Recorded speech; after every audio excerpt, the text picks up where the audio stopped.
今晚的月亮格外圆满，月光下的人影显得格外孤单。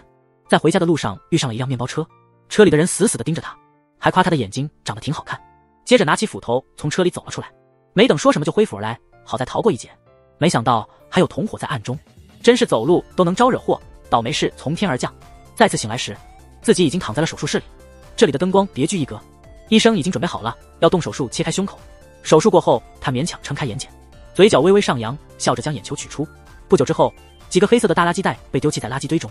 医生点上了一根烟，突然背后传来响动，他回头一看，那些大黑袋子竟然在动。接着一个手臂穿破袋子伸了出来，直接朝医生冲了过来，一个腿也紧跟着出现，然后是另一个手臂，手上还攥着一颗眼球。医生从梦中惊醒，他想起了某个都市传说。第二天一大早，许多人聚集起来围观，靠近一瞧，原来是一个雕塑，一座赤裸的女性雕塑。但这座雕塑与众不同，它似乎是一个真人。众人忙着拍照传到朋友圈，突然几滴血从女人的手指滴落，血液越流越多，眼角也开始渗血。这时大家才意识到这不是雕塑，那是一个鲜活的人。警察赶到了现场，围观的人群愈发增多。昨晚失去眼球的东修也在场，警方将尸体交给了法医，尸体上有一个新刻的标记，那像是艺术家为自己的作品签名，这表明这位凶手极为变态。东修酷爱音乐，他与艺术领域有所接触，难道这与他有关？经过手术的眼睛忽然感到痒，紧接着眼前的世界开始改变，看到了一幕不属于这个世界的景象。桌上有一本书，右下角刻有 PL 字样，旁边是一个绘画的工作区，这个视角不是来自左眼，而是被遮盖的右眼所见。有人正坐在电脑前工作，屏幕上显示着占星相关资料，还有那个 PL 的标志。屏幕中的人好像在寻找着什么。他走进客厅，找到了一瓶眼药水，滴入眼药水之后，画面随之消失不见。他回忆起那个夜晚的情形，眼球被取出后放在一边，然后他的视线转向了医生。医生感到一阵毛骨悚然，于是将盘子转了过去。医生还没开始下一步的操作，就注意到眼球又转了回来。东修眼周的血液开始逆流，眼球下方却渐渐积水，还有血丝渗了出来。东修的身体开始颤抖，似乎眼球虽离开了身体，但视觉并未完全消失。医生还没弄明白发生了什么，就被电话铃声吓得浑身冷汗。他一边接电话，东修的胸口冒出了很多触手，触手又缩回去，伤口自行愈合。他随即坐了起来。医生挂电话回来后被吓了一跳，尽管东修失去了双眼，看上去却能感知到他的存在。幸好东修没有对他做出反应，只是转头看向自己的眼球。虽然眼球与身体分离，但大脑仍旧接收着视觉信号。东修伸手去拿那只眼球，正在纠结如何装回去，眼球和眼眶出现了触手。经过一阵短暂的交流，眼球归位于原来的眼眶。医生在旁边惊慌失措，东修没来得及取另一只眼球，直接跳窗逃走了。他终于明白了真相，自己的眼球被移植到了别人身上。刚才那些画面是通过另一只眼球传递过来的。在那个被制成雕塑的女人之后，还有一个男人遭遇了相似的命运。警察也觉得这案子棘手，两个受害者之间没有明显的联系。看作案手法，似乎不像是因为仇恨或情感问题杀人，杀人后还特意布置现场，把尸体展示在公共地方，不仅解剖了尸体，还做了防腐处理，甚至还给尸体涂上树枝。有一个疑点不解，为何要让尸体出血？这是有意为之还是意外？老崔想不通。现在最紧要的是让法医介入，分析树枝成分，通过销售记录追查可疑人物。东修在废品处理厂工作，奶奶突然抱怨，爷爷一大清早出门，现在还未归。他主动出发去找爷爷，刚拐弯就发现了爷爷的车，而爷爷正被几个年轻人欺负。他们声称爷爷的车撞了人，要求赔偿。他赶紧帮爷爷起身，催促爷爷报警。那些年轻人开始针对他，看他好像容易欺负，就上来打他。他一直忍着，没有反击。那些年轻人不识好歹，拿起刀子接着威胁。他之所以不反抗，并不是因为胆小，看着他紧握的拳头，年轻人觉得受到了挑衅，挥刀就砍了过来。他不躲避，甚至连眼神都未闪躲。一只耳朵被砍掉，年轻人吓坏了，耳朵掉落，连同耳上的绳子也落下，露出了他空洞的眼眶。他没有任何过激反应，只是弯腰捡起了掉落的耳朵，问年轻人是否可以就此打住，用极其冷静的勇气说出了让人畏惧的话。年轻人脑海中只剩下怪物这个词，这个词让他想起了童年的记忆。小时候他也曾被这样称呼，那时候他躺在地上，四肢不自然的扭曲，换做别人早就没命了，但他却能自我痊愈，确实挺吓人的。年轻人被吓得落荒而逃，那些不可思议的触手再度显现，耳朵竟自行复位，好像什么事都没发生一样。逃跑的年轻人慢慢平静下来，在考虑是否要报警。那人原本就缺颗眼，如今又少了个耳。一个壮汉停下了步伐，他对那个失去一只眼睛的人产生了兴趣。回去之后做了检验汇报，听说东修还在这区域，老大立刻派更多人手来找。如果医生说的是真的，那他那不死的身体就价值连城了。他们没意识到有人在偷听他们谈话，偷听的是个小女孩，不清楚她是什么来头。晚上东修在弹琴，他习惯把自创的曲子发到网上，连环杀手也在搞艺术创作，偶然播放了他的音乐，两个人同时觉得眼睛疼，那种连接又一次建立了。但这次什么画面也没看见，连接就这样断了。他对着镜子里的自己，回忆起小时候的事，那时是从树上摔下来的，摔伤自愈后被大家叫做怪物。他不喜欢这个名字，自愈可以，只要不受伤就不会被发现。但现在失去了一只眼睛，这跟普通的独眼完全不同，见到他的人都会叫他怪物。他不能容忍这一点，他要取回属于自己的东西。依靠记忆找到了手术的地方，当晚的斧头就在那里。斧头看到他主动送上门来，立刻派人追杀。那个偷听的女孩就在一旁，看出情况不妙，也跟着冲了出去。东修很快被人围住，费了9牛2虎之力才从包围圈里冲出来。在穿过火车轨道时，正巧火车驶来，趁着视线受阻，女孩带他逃走，还只给他一条逃生路线。他回头一看，女孩已经不见了。斧头似乎马上就要追上来了，情况紧急，他必须快点行动。他只得沿着那条路继续奔跑，但路的尽头是个死胡同，那姑娘已经在那儿等着他了，显然是故意引他来到这里的。姑娘没多说什么，只是说要确认些什么。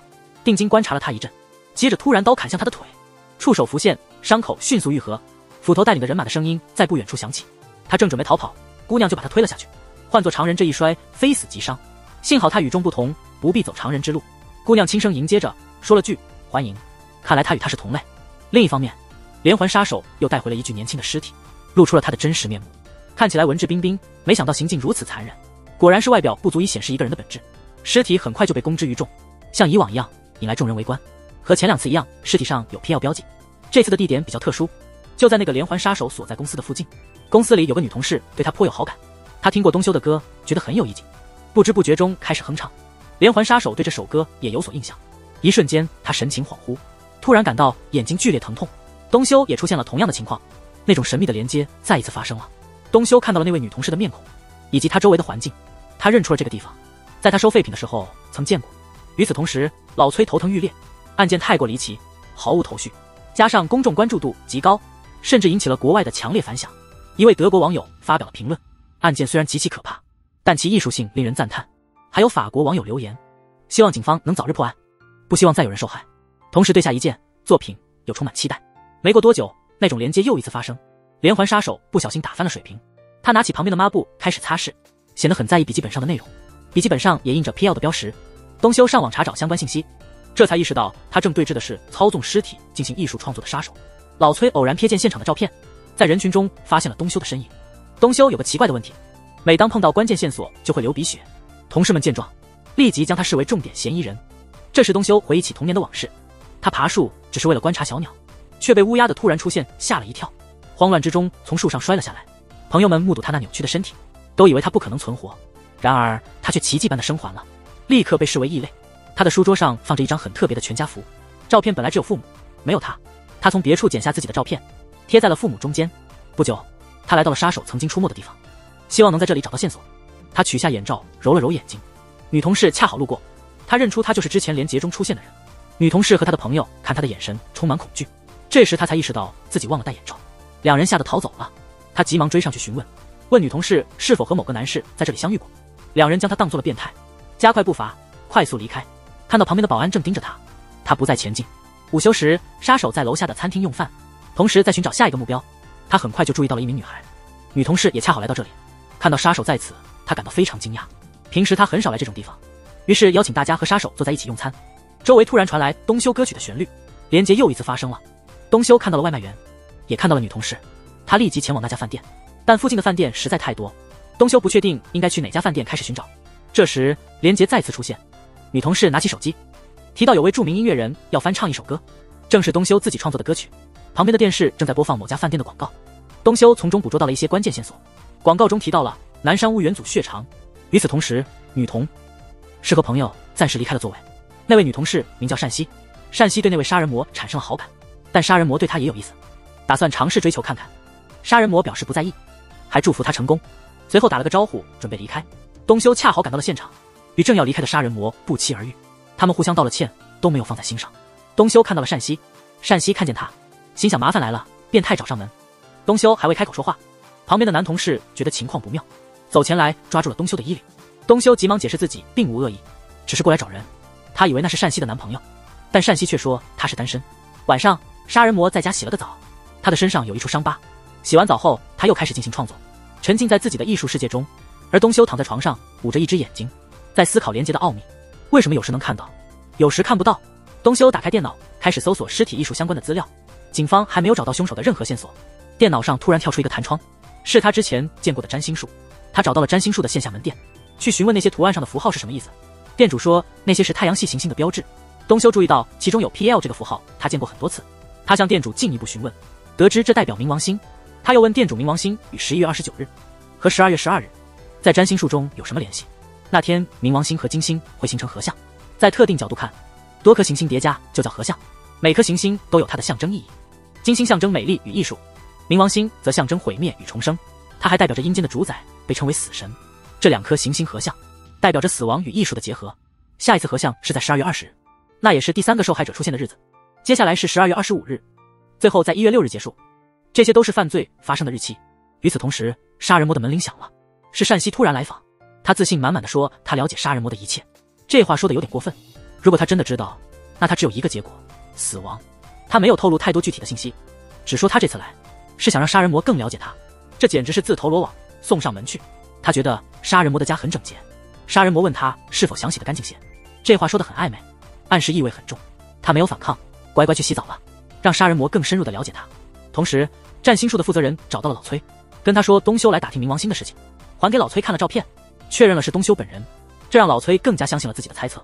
杀人魔那边的战斗已经结束，单希开始好奇地观察周围，发现冰箱里东西摆放得井井有条，似乎有强迫症。他不经意走进了书房，拿起桌上的笔记本，里面的内容让他皱起了眉头。第二天早上又有新的受害者出现了，现场同样充满艺术气息，但死者并不是单希。单希看到了新闻，立马联想到了昨晚看到的笔记，现场的情形和笔记里描述的一模一样，他差点被吓死。老崔看着尸体上的冥王星标记，不由自主地叹了口气。这已是第4个受害者了，距离1月6日只剩下10天了，能否在这之前捉到凶手？东修出现在现场，斧头也在。斧头在人群里发现了东修，他立即带人追了上去。老崔看到这个场面也跟着去了。东修相信自己不会死，他从楼上跳了下来。他可能躲过了斧头，但却躲不过警察。关键时刻，他的战斗本能被唤醒，不再只是被动挨打。他灵活地躲避并迅速反击，斧头紧随其后砍掉了他的一只手，然后拾起了掉落的手，静观其变，等着看他如何接回。断手的触手瞬间连接起来，斧头看得目瞪口呆，他拼尽全力抓住了断掉的手，但这断手是拦不住的。断手没过来，东修自己到来了，这让人比触手出现还要惊讶。斧头大开眼界，这不愧是传说中的连结。他还没来得及详细说，就被那个之前救过东修的女孩电晕了。女孩问东修要不要灭口，这是守秘密的唯一方式。倒在地上的警察开始挣扎，女孩随手又把他电晕了，省得他看到不该看的，这样就少了一个要灭的口。女孩笑着递给东修一把刀，东修还没接过刀，远处就传来了打斗的声音。斧头的人和警察打了起来，两人知道不能久留，迅速撤退了。东修对连结这词很好奇，这是他第一次听说。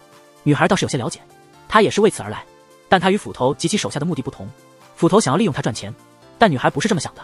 女孩给了她自己的电话号码，她不了解女孩的真实身份，不想深入牵扯，就转身离开了。另一边，单希约杀人魔到天台，告诉他看了他的笔记本，笔记本里的尸体艺术令人震惊。他说那些都是根据新闻内容画的，这怎么让单希信服呢？难道他有预知未来的能力？他昨晚画的今早就真的出现了活体。最后一幅画也让单希看了，单希有些不理解。男同事躲在一旁，电话铃声突然响起，暴露了他的位置。看着杀人魔朝自己走来，男同事急忙解释，是单希让他过来帮忙的。他也摸不清头脑。单希急忙提醒他，眼前的人就是那个狗尸，体艺术的。画到这个份上，杀人魔只好采取行动了，先把单希打晕，再来对付男同事。紧要关头，单希的电话响了，铃声是东修的歌曲。杀人魔的眼睛突然痛了起来，东修也感到眼睛一阵刺痛。他看到男同事在挣扎，地点是天台。跟在东修后面的女孩感到不对劲，奇怪的是他怎么突然动不了了。这时单希醒了过来，看到男同事被扔下楼，打电话给单希的朋友看到了这一幕，被吓得浑身一颤，目睹男同事从天而降。东修也愣在那里。天台上，单希被杀人魔的脚踩住了手，在求生的本能驱使下，他向杀人魔告白，表示愿意做任何事。东修看到了他痛哭的脸，杀人魔把衣服盖在单希头上，进行了一次歪头杀。东修在远处目睹了这一幕，杀人魔强忍着眼睛的疼痛，铃声中断的那一刻，疼痛也随之消失，他这才明白问题所在。与此同时，东修冲进了公司大楼，大家都忙着围观坠楼事件，他趁机越过了门禁系统，在楼上遇到了一个拿着大衣的人，这件大衣和单希头上的很相似。东修立刻追了上去，在厕所里找到了那个人，可惜认错了，让他困惑不已。他用擦手的纸巾扔向了那人，他确信自己没有看错，那个人肯定还在这里。隔间的门紧闭，杀人魔一定藏在里边。他大声喊着让里面的人开门，声称自己已经知道了对方所做的一切。但杀人魔只是静静地看着门外，没有任何反应。他急忙跑到旁边的隔间，打算从上方爬过去，可是空间实在太狭窄了，结果被杀人魔从上面戳了一下，疼得他从上面掉了下来。他刚从隔间出来，保安就闯进来了。保安误把他当成了变态抓起来。他瞥见了杀人魔的鞋子，这让他更加确信自己的推测。他伸手到门底下，这一举动暴露了他的自愈能力，这彻底颠覆了杀人魔的认知。被保安带走的东修碰到了单熙的朋友，他之前一直在跟踪单熙，现在单熙死了，朋友怀疑是东修干的。一怒之下，朋友扯掉了他的眼罩，露出了那只空洞的眼睛。周围的人开始窃窃私语，杀人魔也在人群中，似乎明白了什么。朋友在楼顶看到了死去的单熙，已经打了报警电话。保安正准备把东修带到警务室，等警察的到来，东修焦急地大叫，真正的凶手还在外面，那个人还偷走了他的眼睛，但没人相信他的话。保安觉得他的眼睛很吓人，帮他重新戴上了眼罩。在被押送的过程中，那个女孩又一次帮了东修，他们马上离开了这个麻烦的地方。老崔仔细查看了整栋大楼的监控录像，尽管有人说东修是个变态跟踪狂，但从东修进入公司的时间来看，他根本不可能是凶手。至于帮助东修的女人，她在东修闯入公司几分钟后才进去的，她的行动并不像东修那样冲动，反倒是外面抢了一名员工的衣服和出入证才进去的。老崔的鼻血不禁又流了出来。与此同时，杀人魔想起了之前的移植手术，不然东修怎么会知道他所做的事，却又不知道他长什么样子？虽然难以置信，这却是最合逻辑的解释。这时候，老崔找他来询问，给他看了一张东修的照片，问他认识不认识。他自然是认识的。老崔略显惊讶，他继续说，刚才闹得那么大的动静，这儿应该没多少人不认识他的。老崔继续提问，东修在被带走时大声呼救，他问知不知道东修喊了什么。那些话很多人都听见了，无法隐瞒，但关于眼睛的事他不能说，他只好说东修是在喊抓小偷，具体偷了什么他不清楚。老崔直截了当地说是偷眼睛，他脸色一变，质问老崔这是什么意思。既然老崔知道，为什么还要问他？老崔也不知道该如何回答，他开始把话题转移到别人身上。他提到曾经听单熙说过，一个戴眼罩的跟踪者一直在附近徘徊，单熙的朋友当时也在现场，老崔早就去问过他了，这件事不需要他操心。接着他提出想看看他的大衣，据说东修在被抓之前一直在找大衣，他还没开口，朋友突然跳出来替他说话，他说自己看人先看鞋。老崔来的时候也是这样看的，朋友的鞋子似乎让他很不舒服。老崔注意到了这个小细节，只见他打断朋友的话，把朋友推到了2步之外，站在了白线的外面。看起来他关注的不是鞋，而是有没有越界。老崔没有再纠缠下去，他心中已经有了自己的判断，这是一个颇有意思的人。尽管是他们先动手，杀人魔对他们却相对客气，对那位帮助自己的朋友却颇有微词。不知道他有没有意识到那条白线，只是感觉杀人魔是个不走寻常路的人。另一方面，东修把那位女孩带回了家，女孩注意到了那张奇异的全家福，他已经不止一次的救了东修。东修决定得问问他到底是什么人。他自称是位小说家，打算写一本关于连接的书。他小时候差点被一辆卡车撞上，幸亏有人伸出援手，那个帮忙的人替他承受了撞击。那人和东修一样，拥有不死的能力，也就是所说的连接者。那起车祸鲜为人知，事故现场非常惨烈，司机吓得逃之夭夭。他亲眼看着那个人复原，连声感谢都未曾说出口。之后那个人就消失了。把这事儿说出来没人会信，但他清楚这是真的发生过。后来他听说了关于连接者的都市传说，从那时起他便开始追寻真相，寻找那年救他的那位，同时搜集素材准备写作小说。斧头他们是贩卖器官的团伙，江湖里叫他们器官猎人。东修逃跑之后，他们开始搜集关于连接者的信息。小说家就是这么接上线的，虽然表面上是共享消息，实则大家心怀鬼胎，并未完全坦诚。他趁机放了监听器，从而得知东修的存在。接下来的问题很关键，这所谓的连接到底是什么？他对此也不甚了解。根据目前的线索，这应该和正道制药有关。正道制药是韩国一流的医疗公司，如果东修有兴趣，他们可以一起来调查。东修确实感兴趣，但眼下要紧的是阻止杀人狂。他的一个眼睛被抢走了，被移植到了杀人狂身上。目前最热门的尸体艺术，正是由杀人狂所创。那个眼睛虽然不在他身上了，但他仍能接收到视觉信息，尽管有不死之身为底。这事也让小说家感到震惊，眼睛不在身上还能收到信息，真是太不可思议了。他擅自给东修取下眼罩，换上了一副太阳镜。现在外头都在找那个戴眼罩的男人，这样会更安全一些。他们随后去了商店，东修看见了自己的通缉海报，害怕被人识出来，带着心虚匆匆离开了商店。刚出门就感到眼睛痛起来，原来是杀人犯在听他的歌，这让杀人犯确认了他的推测，只要这歌一播放，他们俩就会产生联系。但为何偏偏是这首歌呢？他大胆推测这首歌是东修创作的。按下暂停后，痛感就消失了。东修通过刚才的画面，也猜到是歌的问题，而且杀人犯知道他能看到这些。小说家担心杀人犯会来报复，东修一点也不害怕。他这样的能力，想死都难。但有件事他没料到，如果他的长相和秘密被网上公布，那将比死还要痛苦。这段时间他只好低调行事，调查的事就交给小说家吧。那首能触发连接的歌曲，为啥突然这么火？到处都在播放，原来是被音乐人稍微改了改，当做自己的新歌发布了。知道这事后，东修心情复杂，这既是对他才华的认可，也是对他才华的否定。自己创作的曲子没人理，别人一改编就这么火。杀人犯找到了音乐人，想用这首歌找到东修，音乐人也帮不上忙。原本打算支付版权费，但不知道去哪找人。说的好听些，其实就是想不花钱。真想找的话，留个言发个私信不就得了？怎么可能找不到人呢？另一方面，器官贩子找不到东修，就开始觊觎那只眼睛，派了个卷毛去监视杀人犯，打算重新夺回那只眼睛。他毕竟快不行了，不能让这么好的资源白白浪费。得到了这个消息，长毛不小心找到了窃听器，第一时间想到的是小说家。他之前提过要给手机充电，也摸过那个地方，这让他们意识到，关于那个连接，小说家知道的比他们想象的还要多。一旦窃听曝光，小说家便选择撤退，同时跟着卷毛这个线索去找杀人魔。这一跟踪让他找到了杀人魔的藏身之处。杀人魔此刻正遭受着剧痛，这次不是眼睛出问题，看来还患上了其他疾病。即便如此，他也没忘记翻看笔记本，为1月6日的决战做准备。单熙为何感到惊讶？因为最后一页的主人公竟是杀人魔本人。不久，小说家把这情况告诉了东修。杀人魔病得不轻，情况危急，这病是否和案件有关，现在还不能确定。这时，东修的眼睛又痛了起来，他们两人再次产生了连接。杀人魔在本子上画出了东修，还留下了一句话：这次轮到我来找你了，敬请期待。还故意让他看到下一张图，画中有很多人，电脑上显示着许多小女孩的照片。杀人魔在本上标记了冥王星，这是一次杀人预告。东修趁着夜色离开，路上被一个街头吉他手吸引，他弹奏的正是东修的歌，但听着听着眼睛又痛了。他看到了自己的背影，视线来自身后的一辆车，他转过身去看那辆车，杀人魔驾车远去，他却被警察拦下。老崔接到消息赶了过来，准备带他回去聊聊。而那个消失的杀人魔找到了医生，想要了解那只神奇的眼睛，但那老头只负责做手术，对别的事一窍不通。但这回答并不是杀人魔想听的，看来非得见到血，医生才会说实话。就在他准备下手的时候，器官贩子突然来访，杀人魔只好走后门逃了，换了个地方继续讯问。他挑了个顺手的工具，迫使医生说出所有他知道的，不说的话命估计保不住了。大约2个月前的事，杀人魔重伤来这求医，医生不是随便就会出手的，除非出价足够高。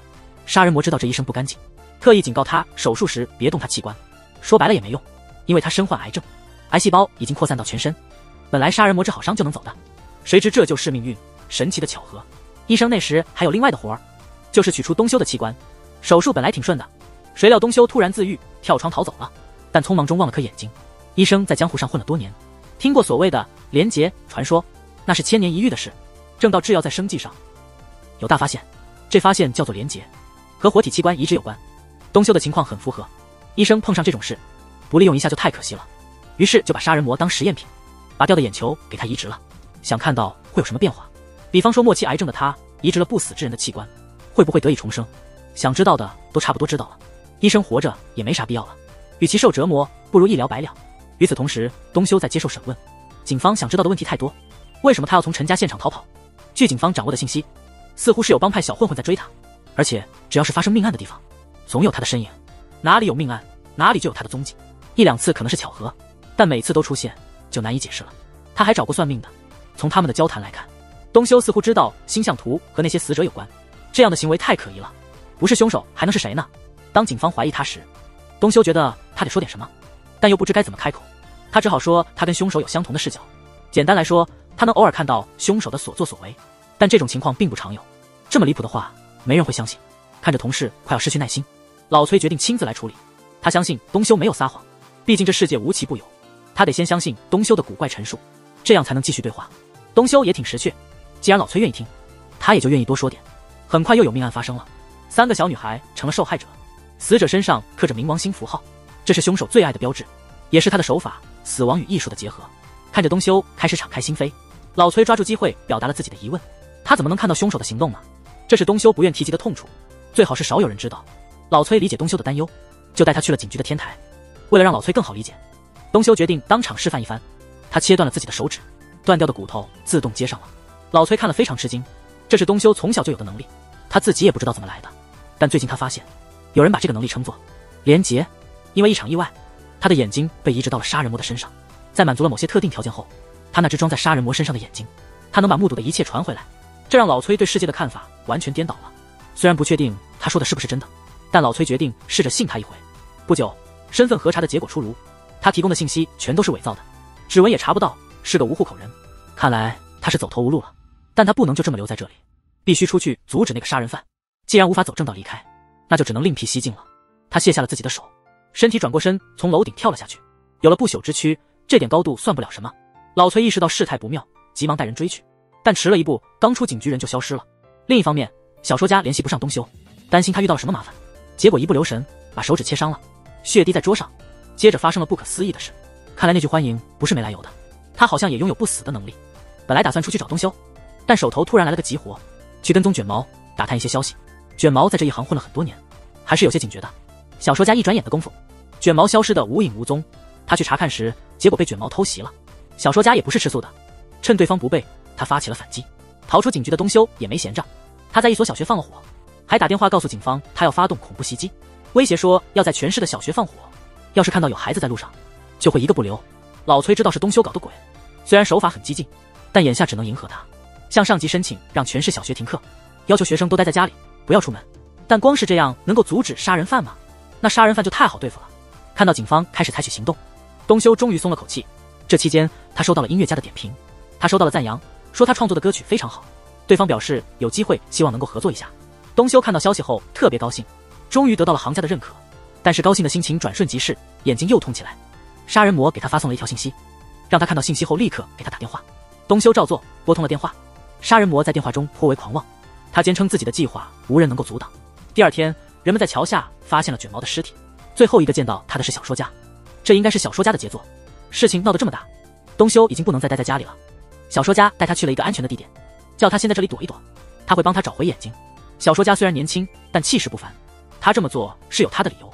他向东修坦白自己也是连结者，为了证明这一点，他用刀划破自己的皮肤，伤口很快就愈合了。东修从没想过世界上竟有人和他一样，这一刻他不再感到孤独，他们的心也开始慢慢靠近。只要他们勇敢地迈出这一步，爱情就会到来。音乐人去酒吧找乐趣，不知道自己已经被杀人魔盯上了。杀人魔化身成东修的样子，打伤了音乐人及其女伴。随后，音乐人被带离了现场。音乐人的处境似乎不太妙。在安顿好音乐人之后，杀人魔通过歌声与东修建立了联系，让东修目睹音乐人受折磨的场面，然后给了东修一个地址，要求他在约定的时间内赶到那里，否则音乐人就会变成下一个艺术品。与此同时，斧头手下得知东修在废品厂给老人打工，拿起工具就直奔老人而去，将老人狠狠打了一顿，还把视频发给东修，要求他15分钟内赶回来。东修目前躲藏的地方已经被器官贩子发现了，他们已经来到了门外。小说家给东修指了一条路，让他从后门离开，他留下来掩护东修撤离。东修刚离开，斧头和长毛带着人冲了进来，轻而易举就抓住了小说家，逼他说出是谁指使的。指使者并不重要，重要的是他们的盟友已经没了。斧头听不懂这话是什么意思，小说家就更明白的解释，卷毛已经被杀了。斧头没多问，直接向小说家挥刀，命令他详细说明情况。小说家这才开始说实话，说是拿走东修眼睛的正是那个搞尸体艺术的杀人魔，卷毛正是死在了杀人魔的手上。长毛马上命令手下将杀人魔抓来，但在那之前，他想先知道东修在哪里。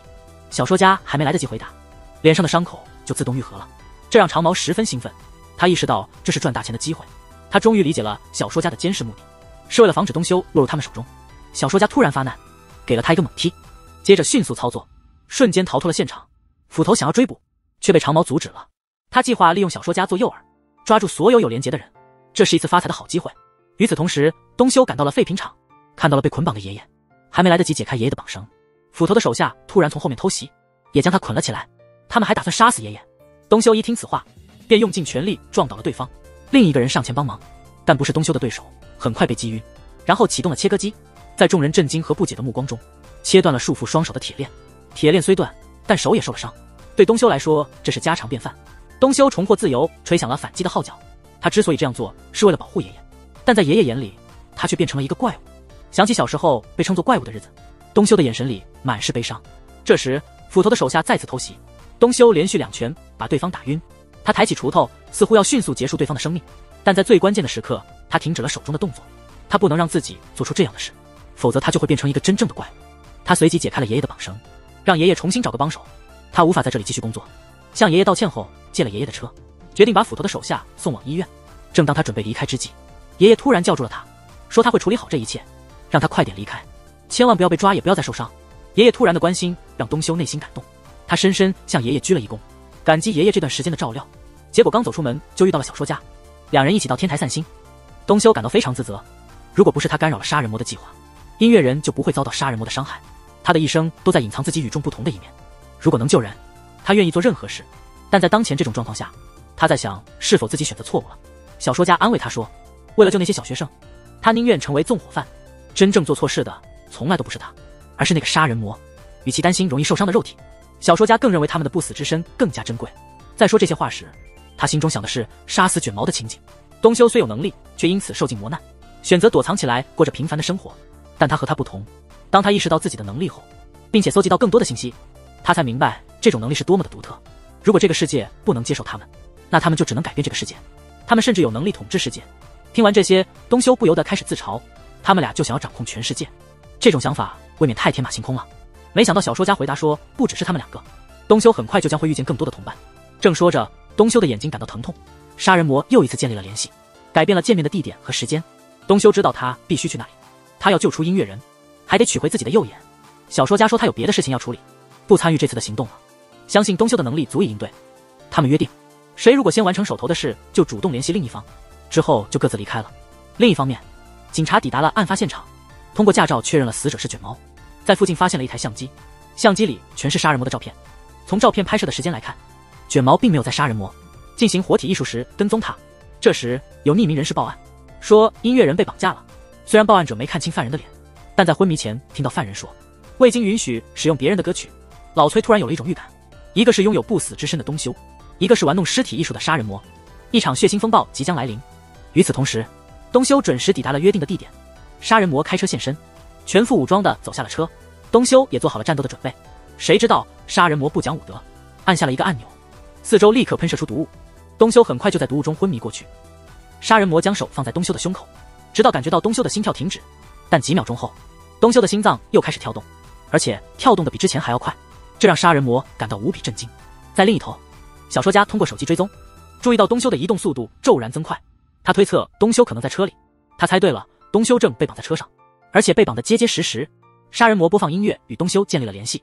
东修不懂为什么他一直持续杀人，原来杀人魔意识到自己命不长了，决心创造出美丽的事物，让自己以美丽的方式死去。不管动物还是植物，都是通过吞噬其他生命来维持生存。如果追求美丽也是生物的本能，那他吞噬生命为了美丽也就不足为奇。东修难道没怀疑过，面前这一切是偶然还是命中注定？为何眼睛会被移植到他的身上？如果他拥有了东修身上的每个部分，他应该被称作什么？是自己，还是东修？又或是该称作我们不分彼此？在另一头，器官猎人在暗中监视小说家，想要查清他是否有其他同伙。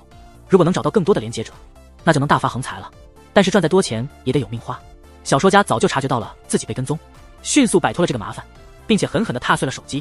只是一个小弟的死亡，对器官猎人的副手来说并没太大影响，毕竟他已经掌握了一些线索，目标仍在室内，并没有离开，也没有和东修在一起。副手对这件事这么上心，其实是有自己的小算盘，打算背着老大，控制所有存活的连接者，好好发一笔横财。但长毛知道了这件事，对和长毛分一杯羹。警方查看了音乐人被袭击的监控录像，从身形和打扮来看，袭击者似乎是东修。幸好老崔的眼睛没被蒙蔽，他立刻认出监控中的人并非东修，而是杀人魔假冒的。但为何杀人魔要这样做呢？难道他只是想栽赃东修吗？与此同时，小说家解除了后顾之忧，他来到了一个废旧的仓库，唤醒了躺在床上的伙伴。那人身材魁梧，戴着面具，不太说话，只发出像野兽的低吼。小说家让他打包行李，告诉他明天之后就不必留在这里，他将去一个更好的地方享受生活。这不仅仅是说说而已，小说家已经准备好了，要把所有人踩在脚下，一网打尽。另一方面，东修被杀人魔带到了一个秘密的地点，之前遇害的医生已经变成了尸体艺术品，挂在大厅中央。对于杀人魔而言，这是艺术的展现，情感的释放，但在东修眼中，这无疑是残酷的杀戮。尽管在外人看来，他们都像怪物，但实际上有着根本的不同。东修不会因为不满将怒气发泄在他人身上，不会因此满足自己或报复社会。杀人魔并不否认东修的看法，但他坚持认为他们就像是光与影，看起来相距遥远，实则一体。他打算做一件大事，将自己的大脑与东修连接，你中有我，我中有你，达到真正的融合。看到东修反抗情绪强烈，杀人魔决定先做个实验，把音乐人推了出来。东修认出了他，但他不认识东修，只能简单的告诉他情况。他翻唱的是东修的歌曲，来这里正是为了救东修，但他似乎听不懂这些话。杀人魔的方法更直接，当着音乐人的面剪掉了东修的手指，手指上的触手让他感到极度恐惧。为了更生动的展示，杀人魔也剪掉了音乐人的手指，这手指通常是接不回去的，但东修的手指却不同，只需把手指放上去，就能完美的接回。实验还没有结束，下一步是将他的手指接到东修的手上，结果让杀人魔十分满意，甚至感到惊讶，竟然也能完美结合。短短几分钟就颠覆了音乐人的世界观。杀人魔愿意放他一条生路，条件是东修同意和他合为一体。这可不像接手指那么简单，而是要接上一个头，手术难度完全不在一个水平上。同时，小说家找到了器官猎人，看到他独自一人前来，长发飘飘，颇为得意。但随着他手指的指向，笑容逐渐消失了。对于像小说家和东修这样的人，只有展示出能力才会被称作怪物。当这个大家伙出现，斧头不自觉地脱口而出：“怪物！”现在麻烦了，怪物2个字是大家伙的禁忌，本来就不怀好意，这下结局更悲惨了。两人联手展开了屠杀，没有任何意外和反转。另一方面，警方取得了新进展，卷毛的相机又恢复了一些照片。老崔在车里查看时旧疾复发，这肯定是关键线索，可以利用卫星定位找到那个地点，然后通知总部派出特警前往。与此同时，为了救音乐人，东修接受了杀人魔的条件，谁知道他并没有信守承诺，将两人锁在了冷库里。音乐人觉得很内疚，觉得自己拖了后腿，阻碍了东修调查凶案和对抗杀人魔。东修觉得责任不在他，是自己将他卷入这一切，让他受苦。既然杀人魔不讲信用，东修也决定不再按常理出牌。他自毁双手挣脱束缚，断手又在瞬间接了回去。摆脱束缚容易，但逃出去难。听到上方传来砸门声，杀人魔毫不担忧，一切似乎都在他的掌控中。但他所不知道的是，小说家正带着增援赶来。大块头在路上耗费了大量体力，现在可以好好休息一下了。人不可貌相，别看他个头大，看起来凶狠，其实内心还像个孩子。接下来的局面就交给小说家处理。进入大厅，看到空中悬挂的医生，楼上传来猛烈的撞门声，但门已经被锁上了。这时，杀人魔从后面现身，小说家被刀割伤，但伤口很快就愈合了。杀人魔这才意识到他也是个连结者，心里忽然涌现出一个疑问：两个具有不死体质的人结合，他们的后代是否也会继承这种能力？小说家对此也很好奇，觉得可以试试看。但问题是，杀人魔想要怎么进行实验？是抢走东修的身体来和他实验，还是抢走他的身体来和东修实验？对于这些选择，杀人魔并不感兴趣，只要能留下后代就足够了。一场战斗在所难免，小说家本能够应对，但由于之前的战斗，他体力不济，开始处于劣势。杀人魔想要趁胜追击，没想到老崔的到来太及时了。英雄不吃眼前亏，还是先撤为妙。小说家解救了东修，并指给他杀人魔逃跑的方向，让他去完成自己的任务。小说家自己也有事情要做。老崔已经到了现场，不巧遇到了大块头，他反应敏捷，连开2枪把对方击倒。同事听到枪声，打算从窗户进入，但一打开窗户就被杀人魔伏击，枪也落入了杀人魔之手。这时大块头的伤口已经愈合，趁老崔分神之际，一巴掌将他拍倒。老崔再次瞄准大块头，但枪对他似乎不起作用，犹豫是否应该开枪。这时小说家从后面出现，老崔知道了太多，不能不死。老崔识别出了来人，是那个曾救走东修的人，生死对他来说已不重要。作为警官，他的责任是伸张正义，揭露事实，这既是他的工作，也是他的使命。然而站在小说家的立场上，问题已经超越了真相本身，而是关乎生存的问题。如果连结者的秘密曝光，他们的生存空间将会被大大压缩，因为在常人眼里，他们是异类。在人心的深处，对于不同的他者总是心存芥蒂，这不再是关于善与恶的问题，而是关于生存或毁灭的斗争。另一边，东修选了一件合适的武器，准备迎接最终的战斗。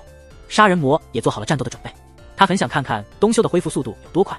如果朝头部射击，是否能够像身体其他部位一样自我修复？如果可以，那么换头计划就有望成功，他就不再需要忍受疾病的折磨，可以开始一段作弊般的人生。东修的看法却恰好相反，如果可能，他宁愿放弃这种能力，只想要一种普通的生活，像普通人一样生活就好。杀人魔开始唱起东修的歌曲，这在东修看来是一种侮辱。他冲着杀人魔全力疾跑，杀人魔立刻射击。东修的恢复能力出乎意料的快，几乎是瞬间就恢复了。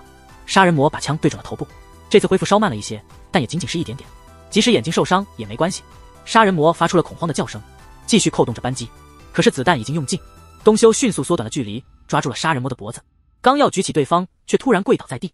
杀人魔侥幸逃过一劫，还没来得及感到庆幸，就见头上的伤口开始愈合。紧接着，杀人魔的眼睛开始疼痛，他站了起来，左眼迅速修复完成，取下眼罩，右眼眶出现了触手，与杀人魔身上的眼球建立了联系。东修收回了他的左眼，无论杀人魔有多少手段，都抵不过东修那异于常人的自愈能力。面对这种不可思议的恢复力，杀人魔束手无策。东修正要对杀人魔动手的瞬间，老崔突然出现，打断了他。直至此刻，东修还未曾真正越过界限。如果他挥刀而下，他就将变成一个杀人犯，不再保持他以往的清白。小说家在旁静静观看，他没有干涉他们。老崔劝东修放下手中的刀，跟随小说家一起离开。老崔会处理剩下的事情。小说家突然听到远处隆隆的声响，他意识到他们来了，没有时间解释他们是谁，只能急忙拉着东修逃离。两人刚离开，老崔开始流鼻血，杀人魔的眼眶中长出了触手，音乐人的手指不安地扭动着，壮硕的家伙双手抱头，露出惊恐的表情。东修和小说家赶到了楼顶，但他们发现天台周围已经被直升机包围了，他们无路可逃，只有奋不顾身的战斗。就这样，命运连结的故事告一段落。感谢各位的观看支持。